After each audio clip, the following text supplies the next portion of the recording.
श्रीमद् भगवद गीता सरल शैली में भाग 2।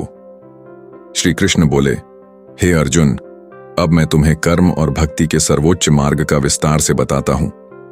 मनुष्य को कर्म अवश्य करना चाहिए, परंतु ऐसा कर्म करना चाहिए जो आत्मा को बांधे नहीं। जो व्यक्ति अपने कर्म का फल छोड़कर केवल धर्म और भक्ति में लगा रहता है, वह मोक्ष को प्राप्त होता है। कर्म और त्याग। संन्यास। मनुष्य अपने कर्मों के फलों से विरक्त होता है। कर्म त्याग। मनुष्य कर्म करता है पर फल की इच्छा नहीं रखता। संन्यास केवल कर्म का त्याग है। कर्म त्याग में कर्म किया जाता है पर फल की इच्छा नहीं होती। जो केवल फल त्याग कर कर्म करता है वह श्रेष्ठ है। कर्म का प्रकार। 1. सात्विक कर्म, शुद्ध, नियम पूर्वक, धर्म और भक्ति अनुसार। 2. राजसिक कर्म, तनास, लालच, प्रतिष्ठा और इच्छाओं के लिए। 3.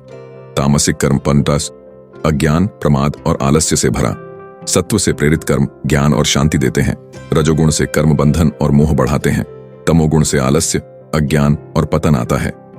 भक्ति का मार्ग। यदि कोई संन्यास करता है और मुझ में अटल भक्ति रखता है तो वह जन्म मरण से मुक्त होता है। यदि केवल कर्म का फल मुझ में अर्पित करता है, वह भी मोक्ष की ओर बढ़ता है। यदि भक्ति कठिन लगे तो निस्वार्थ होकर दूसरों की सेवा में लग जाओ। सच्चे भक्त के गुण।